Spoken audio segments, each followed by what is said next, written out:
de la segunda carta de San Pedro, en el capítulo 3, desde el versículo 3.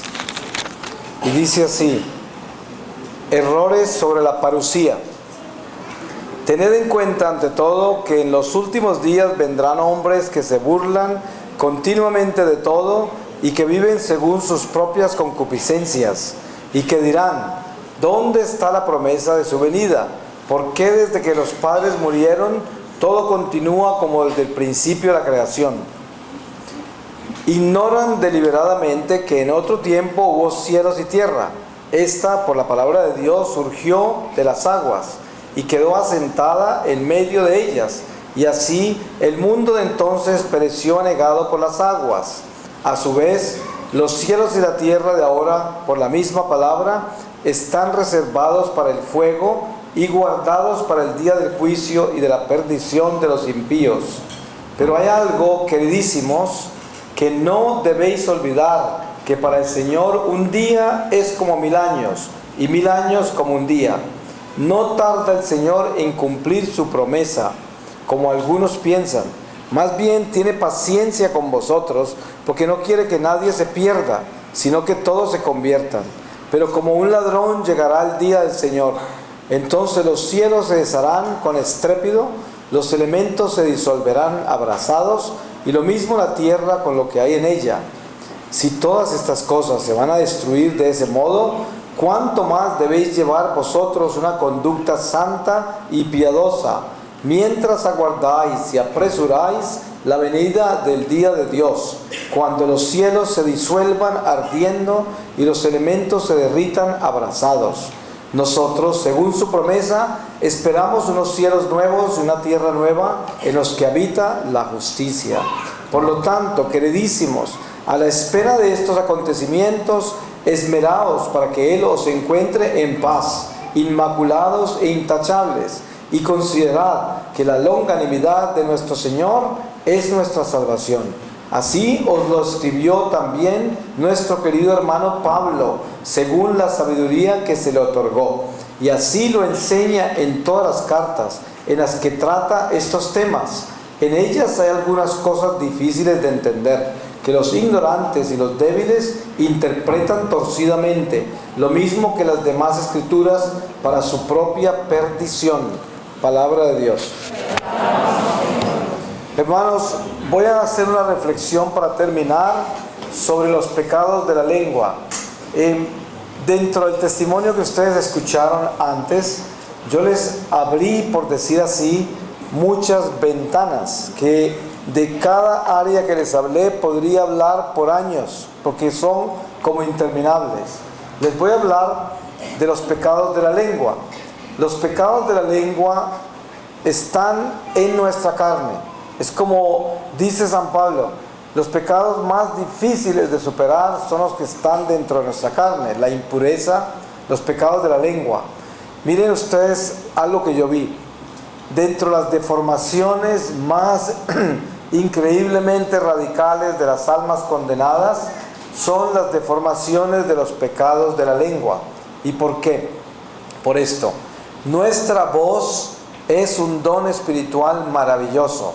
Por eso el diablo ama nuestra lengua, porque con ella maldice, con ella calumnia, con ella le hace el daño más grande al prójimo, al alma misma nuestra, y ofensa a Dios. Por eso, con nuestra lengua, Él la usa como un látigo y con ella castiga a los demás. Y nosotros, sin darnos cuenta, como dice el apóstol, con la misma lengua que alabamos a Dios y bendecimos, con esa misma calumniamos y maldecimos a nuestro prójimo. Entonces, el apóstol Santiago habla de la lengua como ese órgano que, siendo tan pequeño, gobierna imperios enteros, y compara un navío gigantesco que se maneja con un timón pequeñísimo, y con ese timón pequeño se lleva un navío inmenso. Ustedes ven un avión gigantesco y lo manejan con un pequeño timón. Y esto es la lengua, es un órgano pequeño que maneja gigantes. Se han caído imperios enteros por la lengua. Se daña un matrimonio en un segundo por la lengua. Se pierden amistades en un segundo por la lengua. Y nosotros todavía no cuidamos. El apóstol Santiago dice que el hombre ha sido capaz de domar las fieras más increíbles. El hombre ha sido capaz de conquistar metas que parecían imposibles. Y lo único que no ha podido dominar es la lengua. Pasan los años, pasan los siglos, pasan las ciencias, pasan las filosofías, las inteligencias humanas. Nadie ha podido nunca jamás dominar la lengua. Entendemos que la santidad se encuentra en esa prudencia, recato, obediencia, donde llega el silencio de Dios y el hombre aprende a escuchar.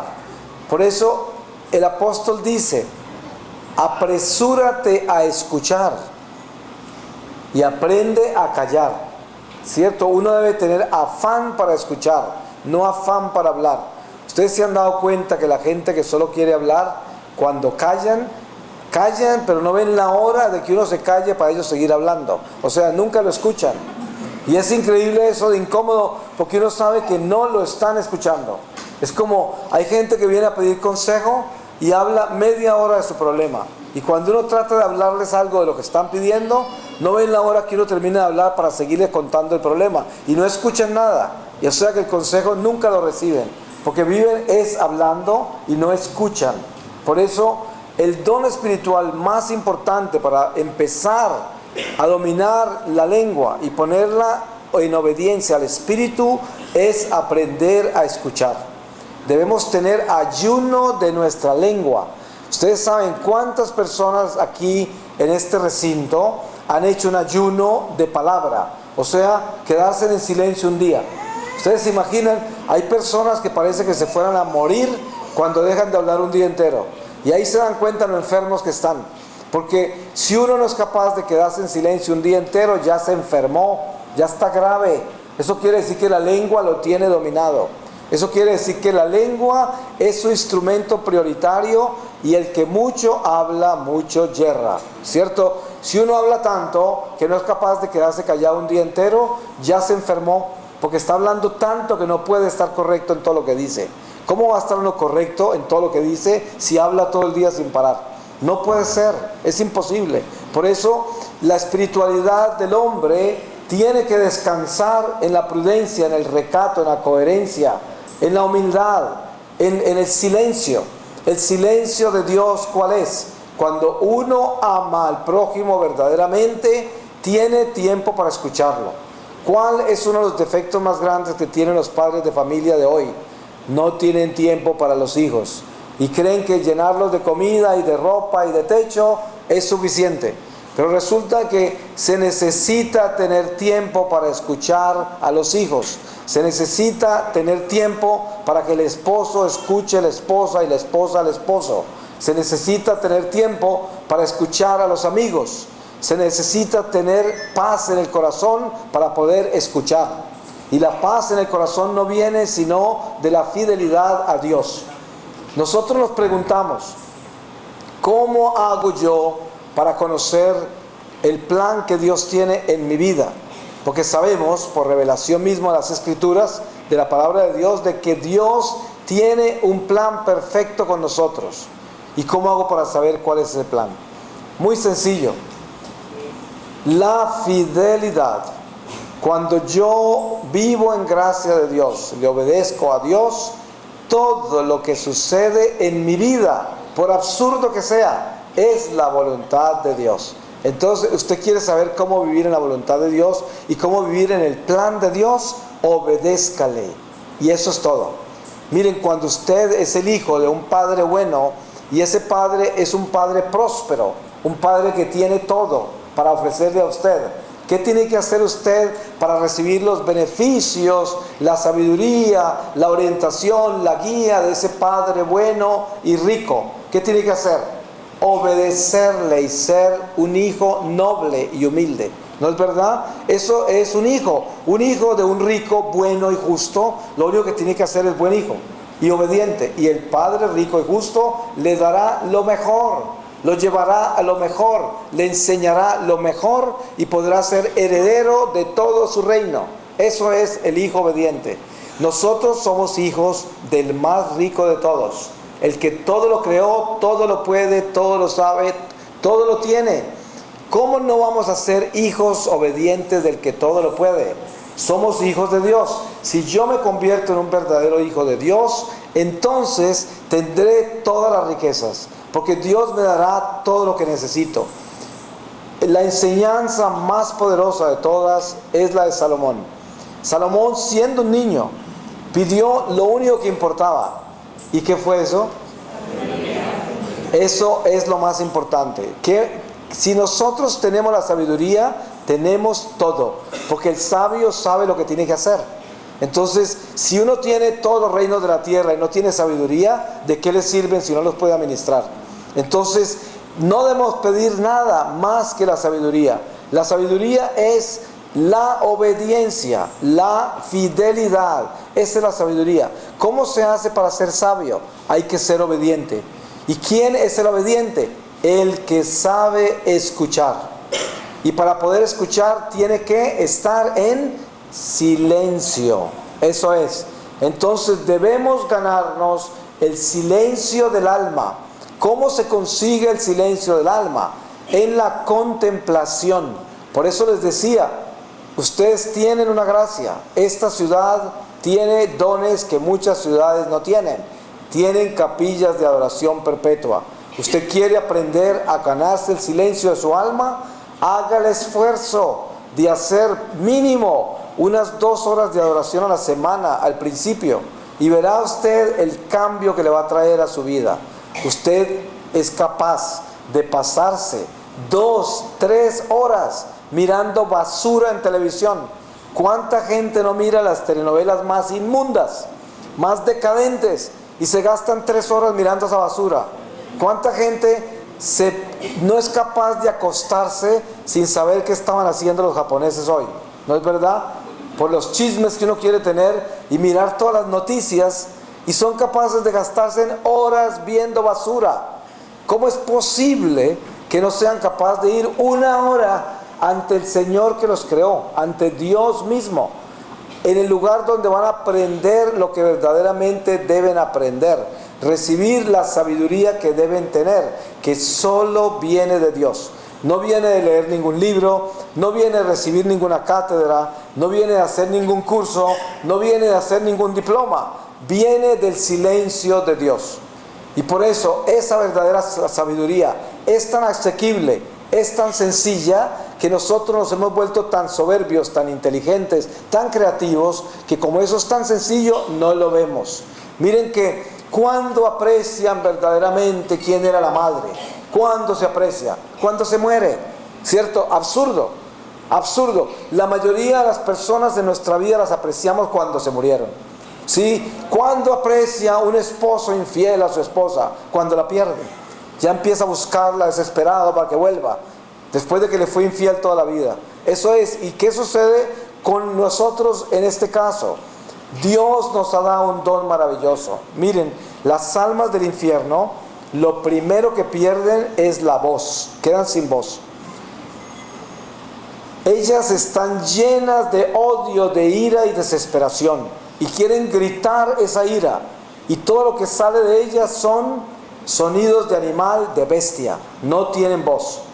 A pesar de eso, yo entendía todo lo que decían. Es más, dentro de mi ministerio muchas veces he estado con sacerdotes exorcistas, y he estado durante sesiones de exorcismo, y a veces los demonios empiezan a manifestarse a través del poseso, y las almas que están poseyendo a esa persona, almas malditas, o sea, seres humanos condenados, no tienen voz y emiten sonidos de bestia y de animal. Y yo he entendido lo que han dicho. Es un misterio, pero es así. Ahora, un alma que sale de este cuerpo y entró a la salvación eterna, así sea al nivel más bajo de purgatorio, tiene voz todavía. Si ustedes escucharan la voz de un alma del purgatorio, quedarían en éxtasis de la belleza que es esa voz. ¿Por qué? Porque el alma del purgatorio ya no tiene esta carne para pecar. aceptó a Dios como su Señor para siempre en la persona de Jesucristo. Rechazó al demonio para siempre.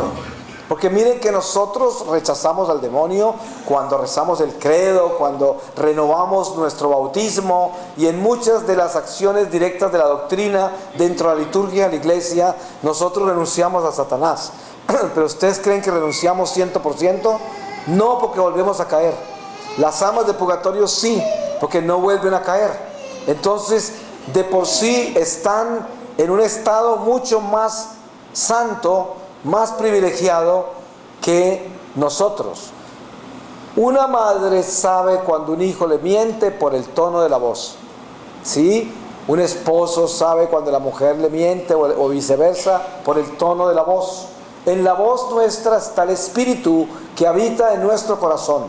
Por eso, con la palabra se pueden mover montañas, porque a través de nosotros el Espíritu de Dios puede hablar y a través de nosotros el espíritu del diablo puede hablar.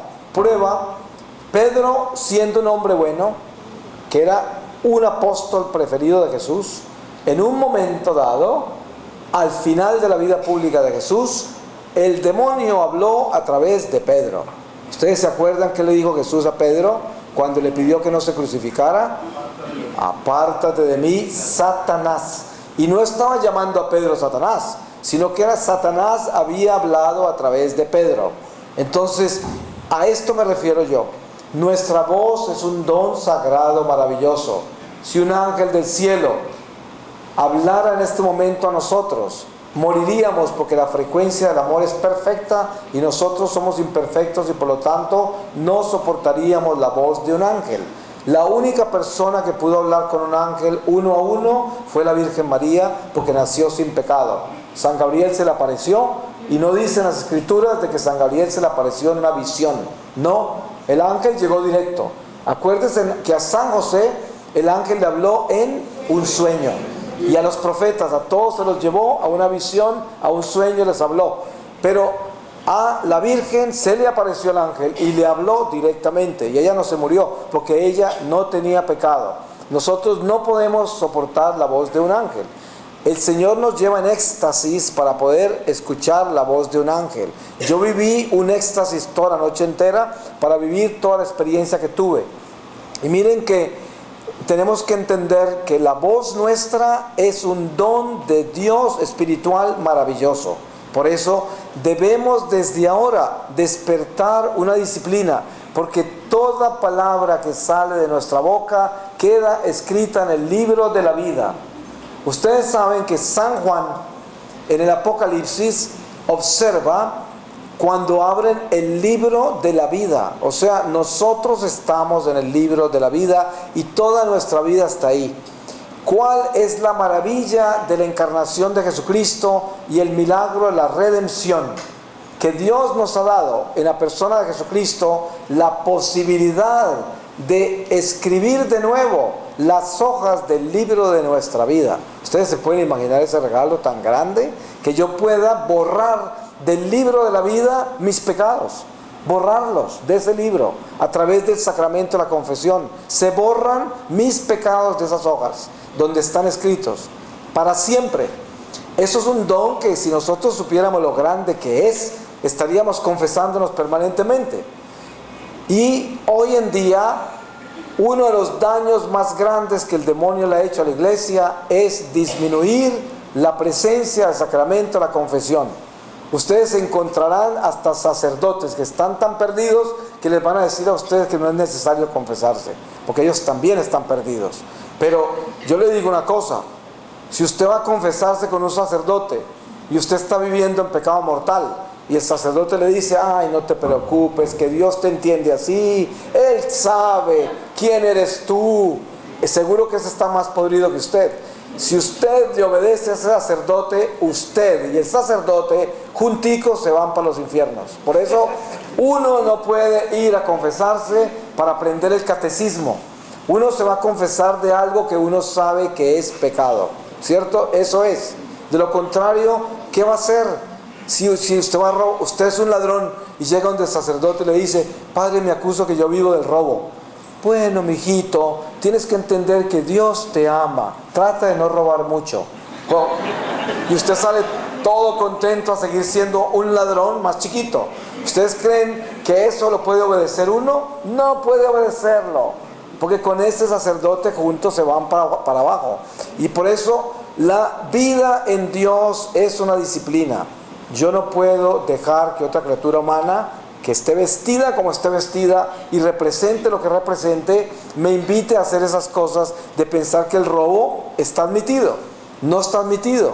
Entonces yo tengo que superarme entendiendo qué es lo que tengo que ganar. Ahora, debo entender que yo soy un ser humano imperfecto y que yo solo no lo puedo hacer. Y que mi miseria es más grande que las intenciones que tengo de superarme. Y por lo tanto tengo que unirme a Dios para que en unión a Jesucristo yo pueda completar lo que no soy capaz humanamente. Y no puedo perder la esperanza cuando no puedo superar mis defectos, porque Dios sabe que estoy luchando para superarlos y me da la oportunidad para edificarme en medio de la lucha de superar mis debilidades. Pero siempre y cuando sepa yo qué es lo que estoy tratando de superar, cómo lo estoy tratando de superar y por qué lo estoy tratando de superar. Eso es muy importante tenerlo en cuenta, porque nosotros por magia no vamos a superar nuestras debilidades de la noche a la mañana. Uno no va a superar eso. Es como una mujer que está casada pero le gustan todos los hombres. Entonces tiene una sexualidad reprimida. El día menos pensado se le rompen las esclusas y se acuesta con 20. ¿Cierto? Porque toda la vida estaba reprimida, le gustaban todos y no podía hacer nada con ninguno porque le daba miedo, pero a todos los quería. Entonces, ¿de qué se gana? Si era infiel de todas maneras. Entonces, la fidelidad se gana únicamente creciendo en la verdad, porque aceptamos la verdad y es todo lo que queremos de nuestra vida. Pero eso no se conquista de la noche a la mañana. Por eso Dios quiere que nosotros nos preparemos para todo. ¿Por qué quiere Dios que haya un noviazgo y que se viva lo suficientemente largo para que se conozcan los novios y para que se den cuenta si pueden ser esposos? ¿Por qué quiere eso la iglesia? Porque es importante. Porque uno no, de la noche a la mañana no puede enamorarse y casarse, porque después se va a separar o se va a reprimir y más tarde se va a explotar. Entonces, eso pasa con cada área de nuestras virtudes. La lengua tiene unas consecuencias tan graves como estas. Usted está en una fila en un banco y va a pagar una cuenta ahí en el banco y hay 20 personas y el cajero es lento a morir y usted está de afán. Entonces comienza usted a desesperarse en la fila y comienza a protestar contra el banco, contra el cajero, contra el presidente de la república, contra todo el mundo, porque ya está desesperado. Y usted contagia a la persona que está al frente y la de atrás y comienzan 3 personas a desesperarse.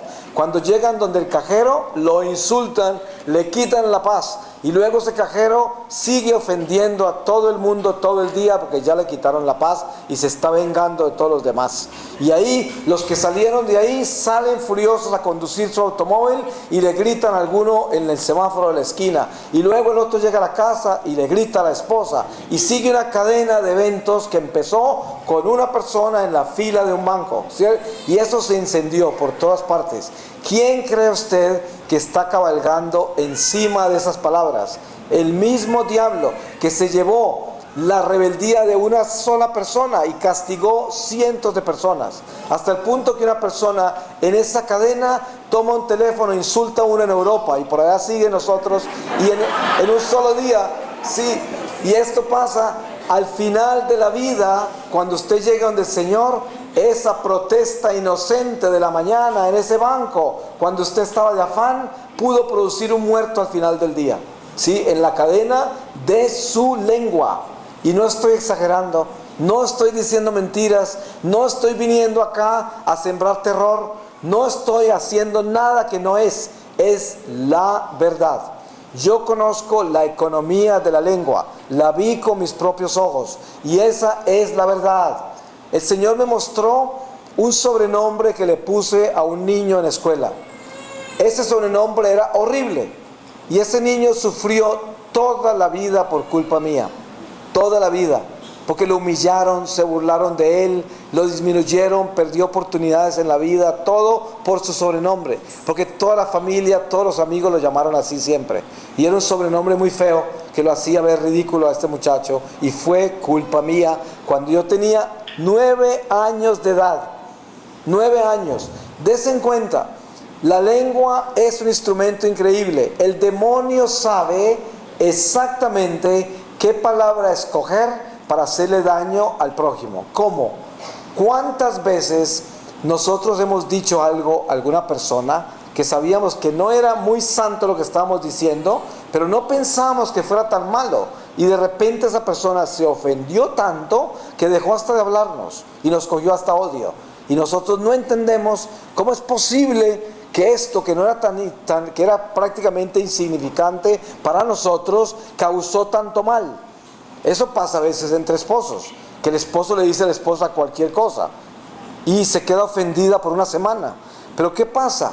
Que el diablo sabe cuál botón empujar, porque él sabe exactamente de qué está hecho el corazón y sabe qué palabra escoger para que el otro se indigne, se ofenda, se hiera y quede interrumpida una relación humana por culpa de una palabra. ¿Quién escoge la palabra? El mismo diablo. Por eso tenemos que tener mucho cuidado. ¿Cómo hacemos? Después de lo que yo he conocido de la lengua, todos los días me levanto y le imploro al Señor: Señor, ata mi lengua, átame, enmudéceme en el momento del peligro. No permitas que abra esta boca, si va a ser para el perjuicio del prójimo, para ofensa tuya, para daño de mi alma. Ten compasión de mí. Yo le consagro la lengua, Señor, y la baño con la sangre de Jesucristo todo el tiempo. Cuando estás empezando una conversación importante en tu vida con personas, báñate con la sangre del Señor la lengua. Consagra al Señor todo lo que vas a decir. Piensa antes de hablar. No pienses después de hablar, porque eso ya es muy tarde. Entonces no hables para pensar, piensa para hablar. Es muy importante eso. La lengua tiene consecuencias eternas. ¿Cuántas personas se confiesan cuando se confiesan de los pecados de la lengua? Casi nadie. Casi nadie dice: Padre, me acuso de que le he faltado a la calidad a muchas personas con mi lengua. Eso ni se acuerdan. Porque es que el diablo es tan astuto que nos hace creer que no hemos cometido ningún pecado. Hay personas que se ponen a pensar qué confesar y no encuentran los pecados. Yo le digo, el peor pecado es no encontrar pecados. ¿Saben por qué? Es el pecado más grande. ¿Saben cómo se llama? Soberbia. El soberbio no encuentra pecado porque piensa que no ha hecho nada malo. Ahí es donde está usted empezando a perderse ya. Porque ¿cómo nosotros, seres miserables e imperfectos, vamos a ser capaces de vivir un mes entero sin pecar? ¿Cómo es posible eso? ¿A quién estamos tratando de engañar? Claro que hemos pecado, le hemos faltado a la caridad a la gente, hemos faltado a tantas cosas, hemos matado, porque la gente piensa que matar es eliminar un ser humano físicamente. Matar es quitarle a otra persona la alegría, quitarle a otra persona una oportunidad en la vida, quitarle a una persona la esperanza. Eso es matar. Se mata de muchas formas. Hoy en día el asesinato más común es quitarle la reputación a un ser humano. ¿Ustedes creen qué hacen las personas en esta sociedad? ¿Ustedes han visto las venganzas de los bancos con las tarjetas de crédito y los créditos bancarios? ¿Qué hacen? Eliminan a una persona, lo asesinan, le quitan su nombre y su crédito y quedan eliminadas en la sociedad. Nunca vuelven a tener crédito, nadie les confía nada porque un banco se vengó de ellos, ¿sí? Son monopolios y injusticias de esta sociedad, que es un mundo materialista, que no tiene corazón, una cultura de la muerte, donde esos poderes económicos manipulan la humanidad y nadie los puede parar. Son cosas demoníacas y acaban y eliminan la gente. Ya la gente no la asesinan con pistolas, obviamente que todavía, pero me refiero, el asesinato más grande es quitarle la reputación a un ser humano. Es el asesinato moderno. ¿Y cómo se lo quitan? Con la lengua, simplemente. Usted quiere eliminar a un amigo, quítele su reputación y ya lo eliminó, porque nadie confía en él, y usted lo puede cercar completamente y destruir a una persona con su lengua, completamente. Miren que la envidia y los celos son capaces de hacer los daños más increíbles. Cuando yo soy una persona posesiva y celosa, ¿qué es lo primero que hago? desacredito todas las personas que se le acercan a la persona que yo no quiero que se lleven, a la persona que no quiero que toquen, a la persona que no quiero que se le acerquen. Entonces todas las personas que están alrededor de esa persona las desacredito todas para que no se le acerquen. Eso es el mal más común en el hombre. Lo más común, ¿por qué? Porque es la envidia, los celos, y eso hacen que las personas destruyan los nombres de los demás. Es un mal terrible que sale de la lengua. Por eso la lengua es un instrumento de Dios que puede convertirse en nuestra propia perdición, porque es un don maravilloso espiritual. La palabra hace milagros. Si yo estoy deprimido y yo me pongo a leer los salmos en voz alta, me puedo sanar y puedo volver a recuperar mi paz, a recuperar mi equilibrio. Si tengo miedo, me pongo a leer la palabra de Dios en voz alta y me sano, porque la palabra me sana. Si yo quiero demostrarle mi amor a una persona que yo quiero, ¿qué le digo? Palabras de amor. Le digo: te amo, tú eres una persona importante en mi vida, tú me das paz, yo te amo, te quiero mucho, te admiro, eres importante para mí. Esas son palabras que tienen amor y son de Dios porque tienen el Espíritu de Dios. Y estas cosas elevan a los demás, los construyen, les dan esperanza. Y se sabe cuando una persona está diciendo eso y tiene el Espíritu de Dios porque tiene el verdadero amor. Y cuando una persona está diciendo eso con malas intenciones, estas palabras no tienen vida. No tienen vida para nada porque no tienen el Espíritu del amor. Pero es tan importante entender el poder que hay detrás de la palabra. Es un poder inmenso, para bien o para mal. Y eso lo tenemos que tener muy claro. Por eso el poder que Dios nos dio por intermedio de la voz no tiene límites. Es increíble la fuerza que tiene la palabra. Ustedes seguramente les ha tocado vivir situaciones en que van a una Eucaristía y de pronto un sacerdote lee la palabra de Dios y luego predica, y ustedes no sienten que nada está saliendo de esa voz. Es como si estuviera muerto, porque no hay amor. Y otras veces un sacerdote que no habla bien, que no es muy pulido ni muy inteligente, lee la palabra de Dios, predica por 10 o 15 minutos y queda uno extasiado como en el cielo, porque esas palabras estaban llenas del Espíritu Santo, llenas de amor, en una sencillez increíble, pero con una unción que quedó uno totalmente renovado y sintió que Dios le tocó el corazón. Otras veces aparece una persona súper inteligente, súper pulida, súper precisa y elegante, y no tiene vida. Y las palabras están muertas y no hacen nada en el corazón de uno. Y son pretenciosos y creen que son inteligentes y que saben más que los demás. Y sus palabras están muertas porque no tienen vida. Por eso debemos reunir la sabiduría de Dios en la palabra para que nos demos cuenta que la palabra es vida o produce muerte, porque así de poderosa es. Es como un arma de doble filo. Por eso se dice que Jesús nos enseñó: todo pasará, cielo y tierra pasará, pero mi palabra no pasará. ¿Y por qué? Porque es palabra de vida eterna. Entonces, si yo soy fiel a Dios, y yo creo en Dios y le he dado al Señor Jesús mi señorío y lo acepto como mi camino, mi verdad y mi vida, y abro estas escrituras y leo la palabra de Dios, esa palabra se convierte en vida en los corazones que me escuchan, porque la palabra de Dios, en mi convicción de ser hijo de Dios y obediente a Él, produce la vida que tiene su palabra, porque estoy viviendo a ese Jesús en mi corazón.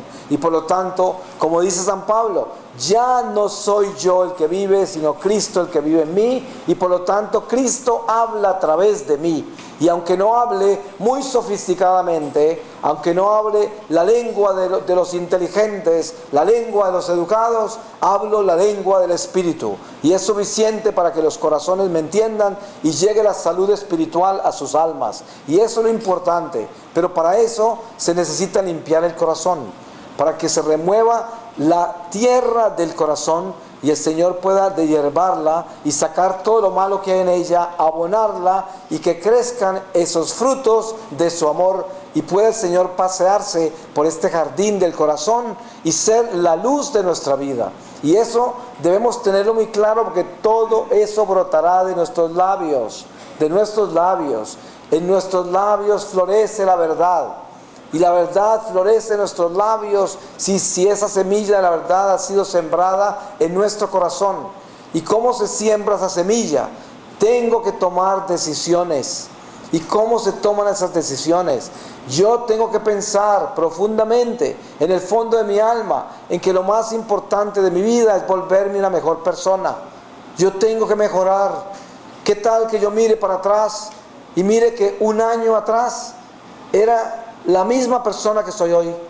No he cambiado, sigo con los mismos malos hábitos, no he podido cambiar mi mal temperamento, no he podido dejar de faltarle la caridad a la gente, no he dejado de calumniar, de mentir, no he dejado de celar las personas, no he dejado de hacer malo como soy, no he mejorado en nada. ¿Qué quiere decir eso? Estoy estancado, no estoy caminando hacia el Señor, no estoy peregrinando, estoy estancado. Si me muriera hoy, no pudiera ascender hacia el Señor, porque estoy estancado, no he caminado. Yo le digo a la gente, mire, usted debía hacer el ejercicio espiritual más importante de su vida. Siéntese en una roca y dígale al Señor, Señor, que cuando yo me pare de acá, me pare para caminar el resto de mi vida con amor. Si no he de pararme de esta roca para caminar con amor todos los días de mi vida, llévame ya mismo, porque prefiero morir hoy que seguir viviendo sin amor. ¿Y cómo es seguir viviendo sin amor? Seguir viviendo en desobediencia, seguir viviendo en tanta maldad. Prefiero morirme hoy y no traicionar más al Señor y no hacerle más daño a mi alma y al prójimo. Señor, llévame ya. Por eso es tan importante entender un misterio de las Escrituras, donde San Pablo dice que a un hombre que estaba metido en toda clase de problemas y pecados horribles, San Pablo se lo entregó a Satanás. ¿Para qué? Para que Satanás le quitara la vida. ¿Para qué? Para que San Pablo le pudiera salvar su alma. Porque era preferible que se muriera ya a que siguiera en el pecado en que estaba, y así sí se iba a condenar. ¿Es eso misterioso o no? Es muy misterioso, pero es perfecto. Porque eso es lo que sucede con Santa Rita de Casia. ¿Qué hizo ella? Le pidió al Señor que se llevara a sus 2 hijos antes de que ellos tomaran venganza por la muerte de su padre. ¿Y qué hizo el Señor? Escuchó la oración de la madre y se llevó a los hijos. Se murieron porque el Señor sabía que se iban a vengar y por eso se iban a condenar. Se los llevó. Y entonces hoy nosotros nos encontramos ante una realidad inminente, radical de nuestra relación con Dios, que es: pídale al Señor que se los lleve antes de que sigan caminando sin amor.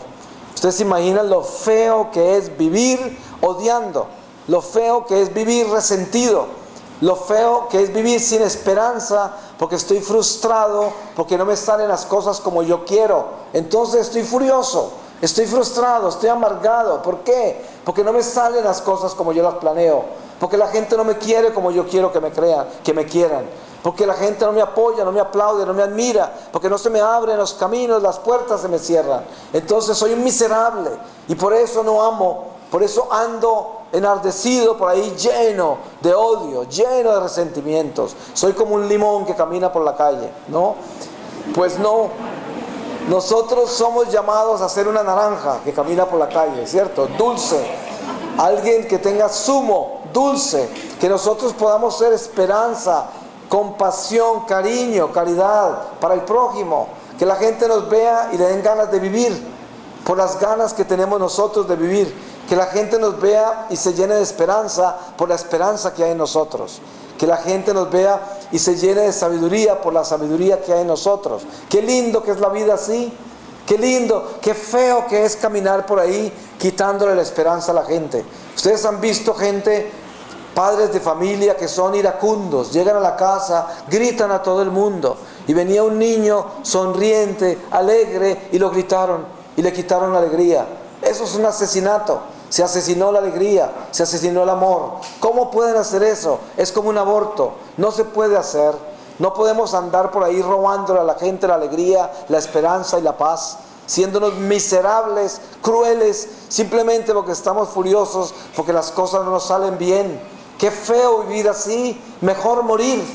Por eso pidámosle a Dios que nos llene de amor, que transforme nuestros corazones para que seamos faros de luz en este mundo de tinieblas. Que nuestra lengua sea esperanza, amor, caridad, inspiración para todos los demás.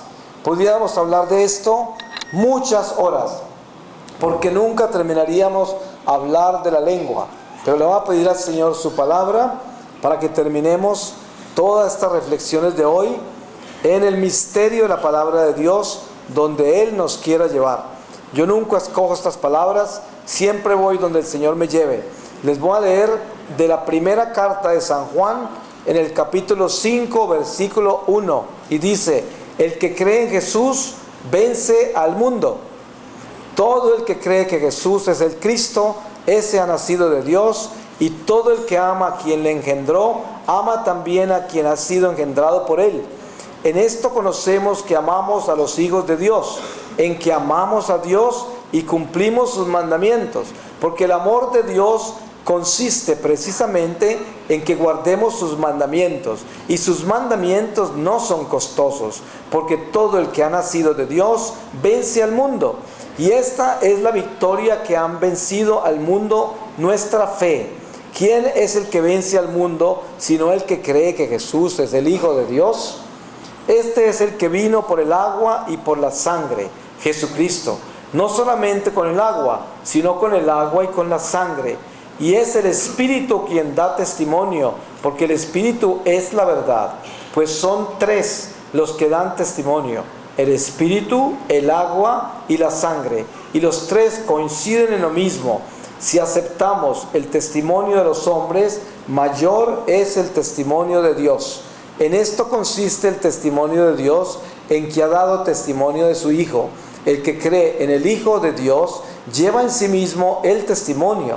El que no cree a Dios le hace mentiroso, porque no cree en el testimonio que Dios ha dado de su Hijo. Y este es el testimonio que Dios nos ha dado, la vida eterna. Y esta vida está en su Hijo. Quien tiene al Hijo de Dios tiene la vida. Quien no tiene al Hijo tampoco tiene la vida. Palabra de Dios.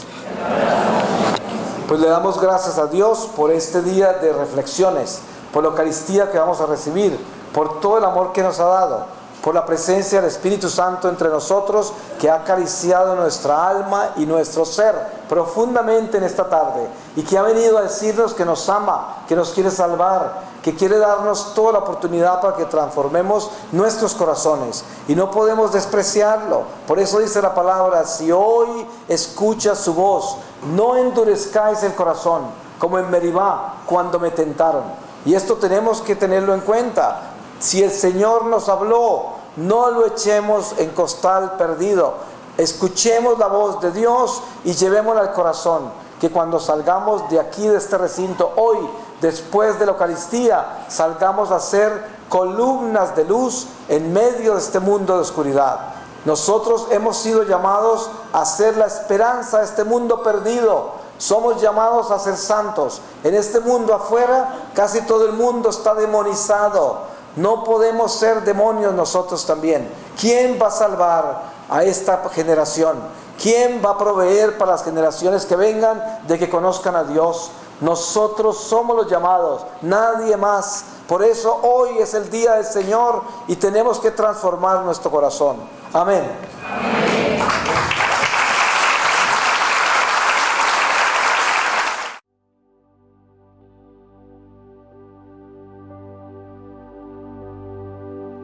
Emmanuel,